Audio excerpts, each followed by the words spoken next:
What's up? Hi, Matt. Hi, Ellie. How are you? I'm good. How are you doing? Good to see you. Good to see you. Good to see you too. Happy Tuesday. Happy Tuesday for everybody joining in with us today. It's a good day to be alive. Amen. All right. So we are going to start with a question. Love it. Here we go. Opening question. I want to get your thoughts, and anybody who's tuning in as well. We're going to get straight to it because we like to be efficient. So I would like to know something that steals your focus. I think that there are a lot of potentials here, but try and think of one of the main things that steals your focus. That's what I would like to hear. Roger, I'd like to hear it from you too. So I'm going to take the layup question and the easy answer that we all are guilty of, which is this little device right here. And so I would say if the average person isn't setting some boundaries around this and the notifications and the thing that's connected to it as well, that we are constantly being distracted. And today we're going to unpack the power of that and how we are constantly in this world where everything's trying to steal our focus. And so I think where I have done a good job, you'll notice you'll never see, plus my little note from my daughter that says I love you, but you'll never see a notification on here because I choose to go to that. And so I think where we help people mostly is where are you setting those boundaries when it comes to focus. How about you? I love that. Okay, and I completely agree with the phone thing. That's probably a main one for most of us. I see social media, I see dogs, animals, children maybe. By the way, jump straight on. I was so excited to get in. Everybody, I am Elle Nelson, mental performance coach and room tilter. And I am joined by the incredible Matt Miller, room tilter, life changer. What title do you normally go by? Because you do everything. Coach. So it's funny you say that because all the organizations I work with, I go by Coach Matt. So now my kids call me Coach Matt. So Coach Ellie, Coach Matt, let's go. Howdy, Matt. Okay, let's go. All right. So getting back to what steals my focus besides me right in that moment. Actually, my answer would probably be me. And what I mean by that is I'm somebody who I make to-do lists all the time. And I think that can be a good thing, but sometimes I'll just make them to make them. And I'm thinking about so many different things. And although I know it's not really possible, I still have this idea every now and again that I can multitask and I can do so efficiently. And I will, almost like tabs on my computer, I'll switch between tasks, like 3 or 4 tasks at a time. And that in and of itself is a main distractor for me, thinking that I can multitask. So I am the culprit there. So every time, so those of you that are joining in and know us well, there's our guy Josh. One of the things we do when we start every lab or start every call is, stop the day, right? And because there's a screen over here and there's this screen and there's this and all that, right? And the second slide that I show when we say stop the day, which is relevant to what we're talking about today, is all about the multitasking. It's like the ability to do nothing well, right? Because we're just going back and forth, and the research around choose one thing, do it really well, and then move on to the next, which is kind of what we're talking about today. Absolutely. Okay. And the moment you say that, I know I was just talking about it, so guilty of this sometimes. I am a work in progress. And so Matt and I here today, we're talking about productivity.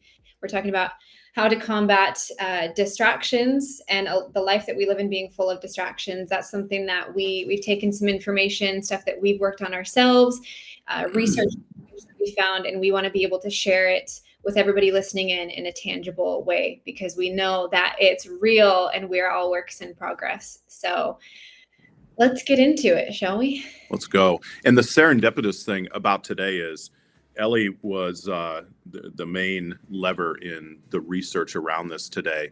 And then as we collaborated on this call, it was so ironic that literally if yesterday I talked about the 3 buckets that we coach around the most, and it literally lines up to exactly what we're talking about today. Where we spend most of our time are in these exact buckets, no matter what people are working on.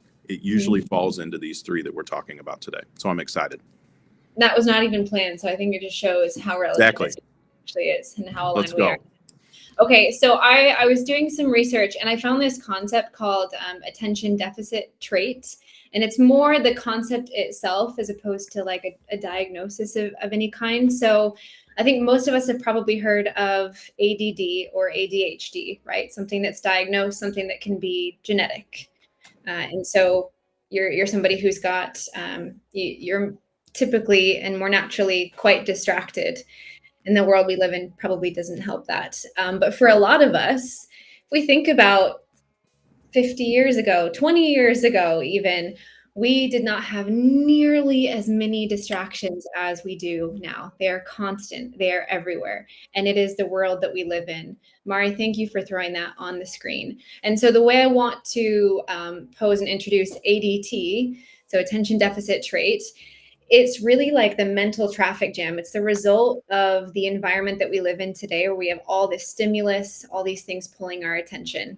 And so, what that looks like is it's kind of a slow acting concept where at first we get tasks, we got things to do, we've got distractions, we're trying to get a task done. Somebody comes and knocks on the door, pops their head in, we get an email, we get a phone call. At first, it's okay, it's manageable, I'll get back to it. And there's a slow build that's taking place beneath the surface. And then all of a sudden, it kind of gets to that point where one or two more tasks is one or two too many. And it's the straw that breaks the camel's back. And we kind of feel this, maybe it's not massive, maybe it's not external, but it's like this implosion that takes place. And there are three main components to ADT. And I think a lot of us can relate to them, which is why I'm bringing it up today. The majority of us are very susceptible to them. So three main points. And Mari, if you have those, you can throw them on the screen. So the first one is distractibility. It's like internal chaos, internal frenzy, and impatience. It's almost like anxiety in some sense, right? Matt, I've been talking for a bit. Any thoughts on this one? Well, I'm just, no, I was excited for the three, because if I'm tuning in right now and if I'm at work, okay, during this time, whatever time zone you're in, I'm in one of two settings right now. Yeah. I'm virtual and I'm at home or in an office space by myself, right? There's distractibility there, right? Mm-hmm. In fact, I would almost argue that that's a higher level of trying to keep focus because it's all on you, right? Or if I'm in an office setting right now and you just said something about people distracting me, I'm like, yes, because I can't get anything done because people are stopping in and so forth. And so I immediately went to like, that's what we're talking about today, is honoring what's going on when it comes to stealing our focus and our distractibility, and then what's in our circle of control. Just yesterday, I worked with a team and this was the topic of, hey, we need to do a better job of not bothering each other and setting some boundaries. So very simple system. I'm in a conference room right now, or office. The door's shut. If the door's shut, I'm locked in. But you can't sit behind a closed door all day either, right? Because we're here to interact, which is one of the pluses of what we're talking about today, which is human connection. And so I had my work hat or my professional hat on first as you were talking, thinking about, if I'm sitting by myself, wow, how am I distracting myself? And constantly going to this or looking out, whatever it may be, and yes, and Travis Thomas, how do we put systems in place at work so we have norms around where we can also collaborate, the benefit of being in person and getting things done. Mm-hmm. Absolutely. Okay, so I think that's a good summary and good insight into the first one, distractibility. We live in a world of distractions, but it's also about balance, because we know distractions take place, and also we have to be able to communicate and collaborate. We can't just put ourselves into a hole, lock ourselves in the room all day. So distractibility, internal frenzy, that is one of the first traits. Second trait, Mari, if you wouldn't mind throwing that on the screen, that is difficulty staying organized, setting priorities, and managing time. So you might be really creative and you have all these ideas, but when it comes to actually formulating them, getting them laid out, getting them organized, that might be more of a difficulty. That's two. And then the third is rushing from task to task. This is something that I relate with a lot, rushing from task to task, worried that you're falling behind. So constantly feeling like you're running as fast as you can. It's like the road runner, running as fast as you can, but you're not really getting anywhere. You feel like you're behind all the time. So those are three different traits. They might be more of the more mild end of the spectrum, might be more of the latter. But I think for a lot of us, at least a lot of the people, the groups, companies, teams that I've worked with, this is all very relevant for most of us. Literally. And especially when we talk about staying organized, it's the most highly effective thing we can do is to plan our day and plan our week and set those intentions within that time blocking, right? And what happens? We do a good job of time blocking for the week, and then the week goes and it doesn't go anywhere according to plan.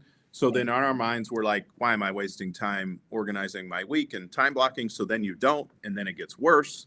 And so again, one of the highly effective practices that we'll talk about as a next step, leaving to your choice, is how do we organize our day and our week to yours, because it gives our brain a roadmap, right? Like, here's the plan. And what does that help do?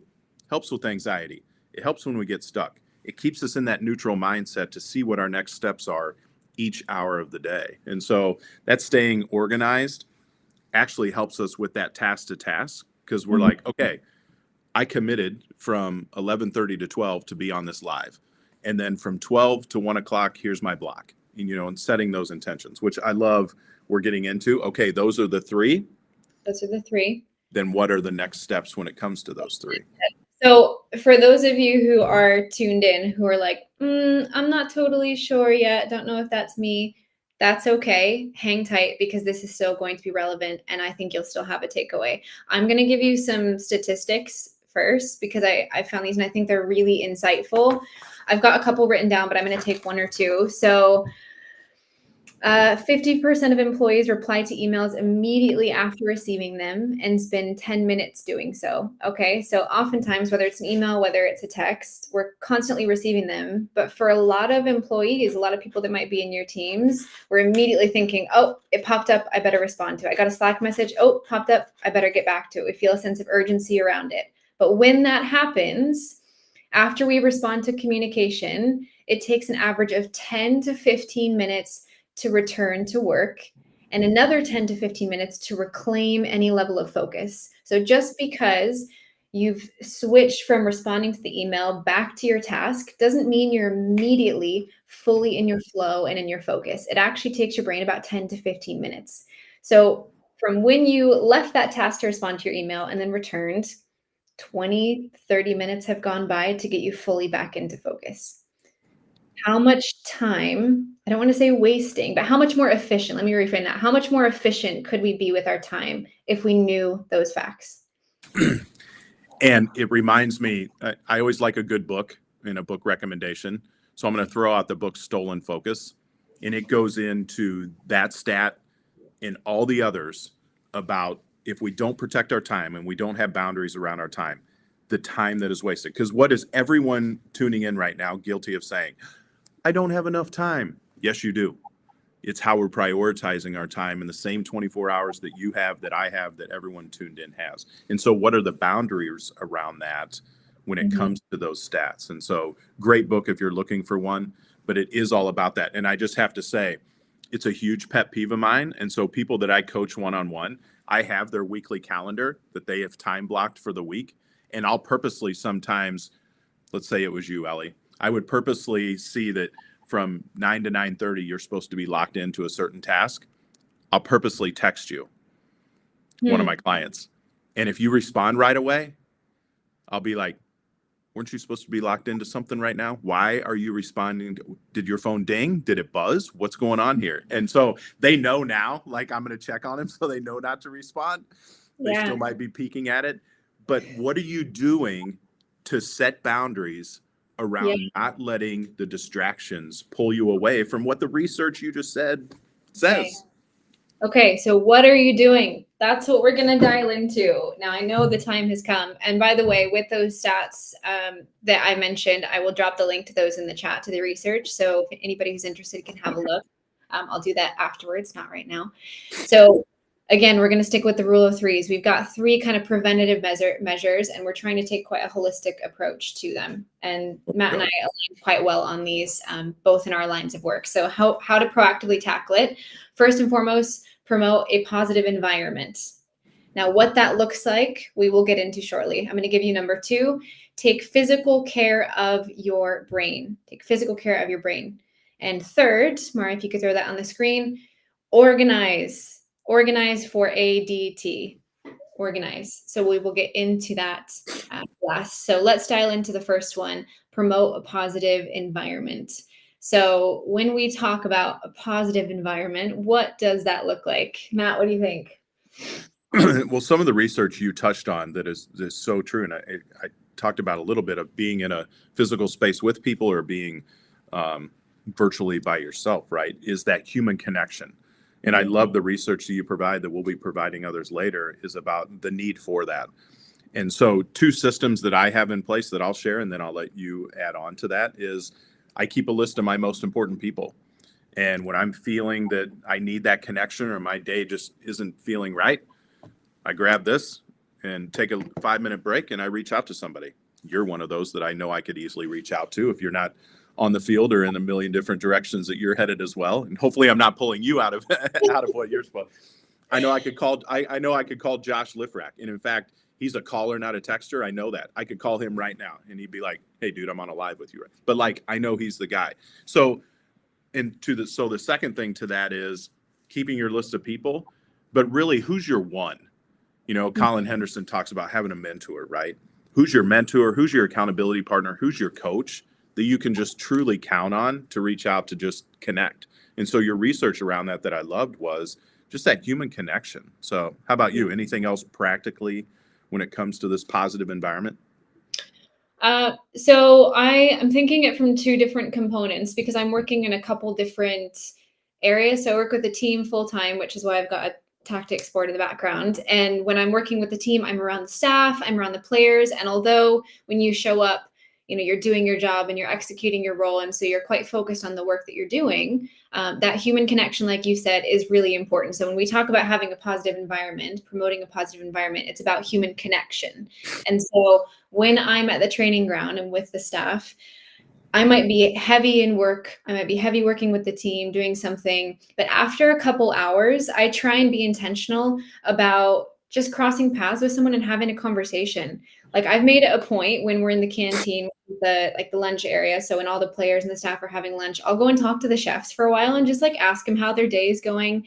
And although it looks like I'm, putting them first and I just want to hear about them and I'm building a relationship with them, I'm also being selfish in that because I just love getting to talk about something other than football for a few minutes. And it helps brighten my day. It brings good energy. It helps me to connect and to ground with something beyond just what I'm doing because I'm a human being, not a human doing, right? So it helps me reconnect with that. So I think that's human being, not human doing, not human being, or human being, right? Not human doing. So that's like in person when I know I'm around people. It's like, oh, can you just nip to the restroom and stop by someone's desk and just ask how they're doing, have a little conversation, get some good energy, get a nice easy conversation and to break up your work. Human connection. So I want to call out two things that you just listed there that I hope our listeners were tuned into. Number one is I'm going to go check on somebody. Well, what do we do about that? Especially leaders that are on this call. Who's your list of people? And again, I didn't like doing this at first because I felt like I was quantifying my relationships, but I kept track of, I talked to Josh this week, Ellie.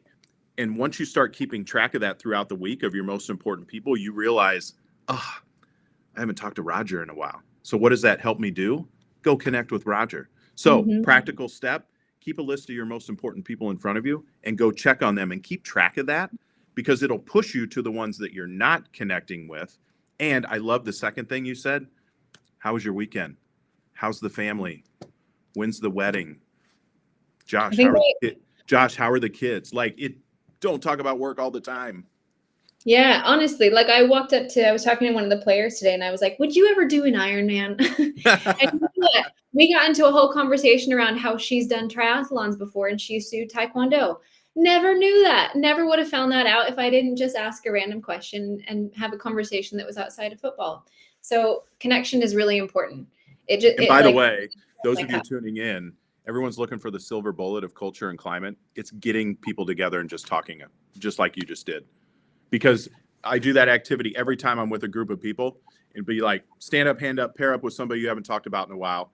And then next thing you know, you give them a couple minutes to talk and they're like, we've worked together for 10 years and we didn't know we went to the same high school, or, whatever. Right. So, all right. Number 2.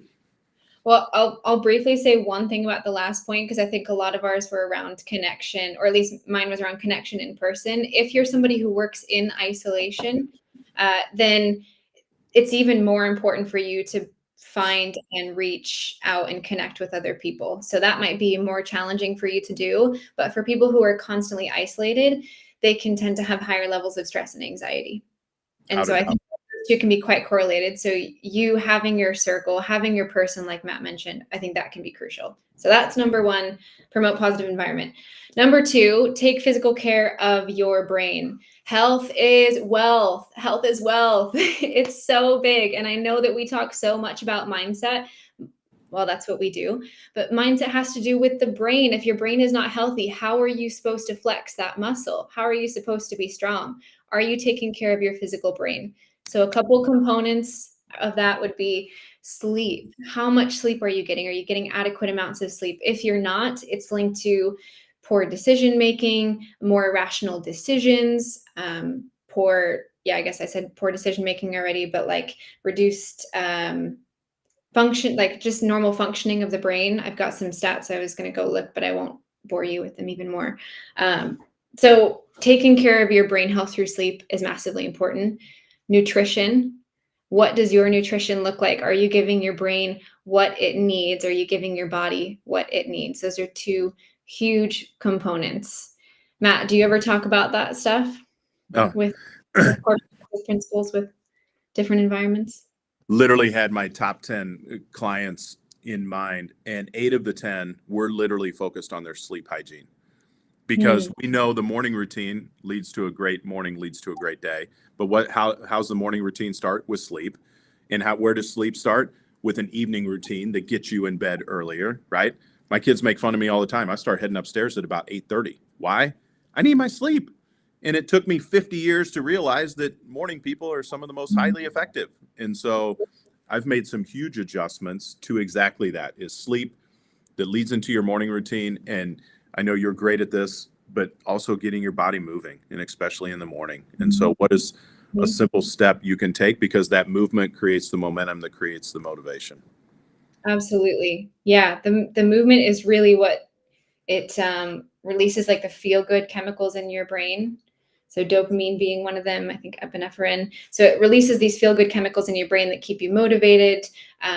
They reinforce basically positive habits that you want to have, and positive mood, decrease anxiety and stress.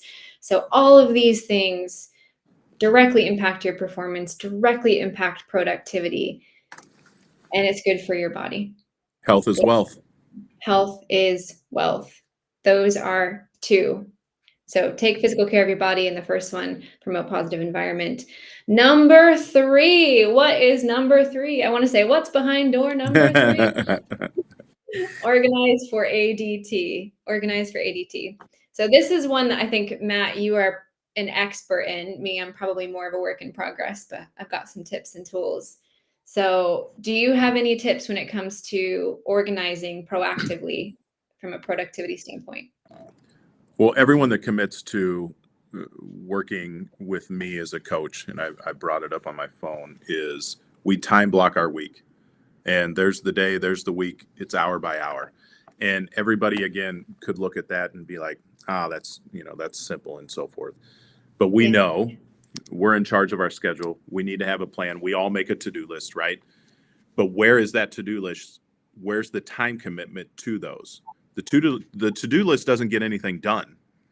But once we take each of those and give it a time slot, and then commit to that time slot when we get there, is key, right? And so one of the most highly effective practices we can do to stay organized that helps us with this ADT is to time block our day and our week. Because what happens is, if you're looking at your schedule today and you have a couple hour blocks, and I'm saying schedule lunch, schedule your breaks, all that should be showing up in there. Because when we get to these big windows of time and we haven't planned anything, we haven't set an intention, now we're starting to waste time. Because what are we doing? What am I supposed to be doing now? What's this list of stuff? Now we're wasting our time, right? And time is our greatest asset. And so the more we can stay focused on that. You and I have been on a live a couple times ago, and we were talking about different ways to do that. The I never say this right, but the Pomodoro. Pomodoro. Mhm. But like lock in for 25 and then take your 5-minute break. Lock in for Yeah. another time, take it. But what is that around? The research you shared today, which is Mhm. get locked in, shut everything off, and Yeah. these short blocks of time will help you more than anything. But number one, you better be turning all the notifications off. 95% of that stuff that you have coming to this is not urgent and important, and yet Mhm. here it is pulling you away. So how about you? I'll say I could actually probably do better at time blocking. It's one of those things that I'm like, oh, I don't have the time to time block. But actually the time it would save is well worth the time to sit and make it happen. So that's something that I want to devote to actually trying for next week. For this week. Today it's Tuesday. For this week. I'm going to devote to trying that, and I will put that together today. Accountability partner right here. Well, I was gonna say, Be accountable. I you just made the mistake of saying that out loud to your coach, and so I can guarantee you're going to wake up to a morning text that says, I'm take a picture of your time block for this today and send it to me." Genuinely, I am cool with it because I want to commit to doing that. I think that that could help me be better and do better. So I would be very happy if you held me accountable to that. Let's go. So I think accountability partner is probably one that could help take a more proactive approach. Everybody that's listening in, as we're talking about this, we want you to start thinking about your next right step. Start thinking about one of the things that we've mentioned or that we might mention shortly that you could be integrating and that you'd like to commit to integrating to help you be more productive.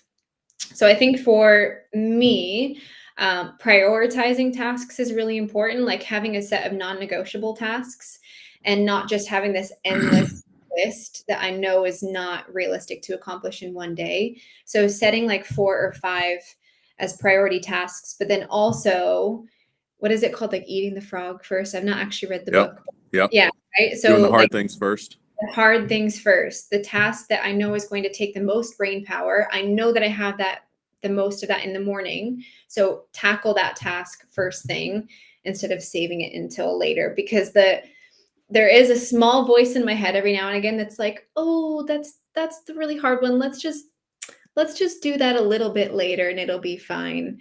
And I know through past experience that if I save it until later, odds are it doesn't get done or not to the best of my Totally. ability. So I have to hold Love it. myself accountable to tackling that first. I think those are 2 preventative measures for me. Love it. So, A, I'm going to hold you accountable. B, as we hit the top of the hour, and those of you tuning in, we're encouraging you to take a next right step, whether that be in a relationship, mentor, coach, accountability partner that can hold you accountable. What are you doing with your physical care? And most Mhm. importantly, how are you keeping time and how are you organizing around that? Mhm. And so, with that said, before I forget, as it hits the top of the hour, we're live every Tuesday now. And I just saw the schedule because I had to go in and make sure that I clicked on there that I was going to be present today and with you. But we have an amazing group of people and an amazing lineup here at Limitless Minds. So mark your calendar, just put on there to every Tuesday, 11:30 Central, what time zone, change your calendar thing to say weekly and keep tuning in because we here at Limitless Minds are truly committed to helping you both personally and professionally. Absolutely. Couldn't have said it better myself. Love that from you, Matt. Thank you. Let's get better every day. All right, let's do this. Let's See go. you next week. So good to see you. Well, Take thank you care. so much because you're holding me accountable. Thanks, Thank you. everyone. See you, Denise, Josh, Mari. Thank you again for everything behind the scenes.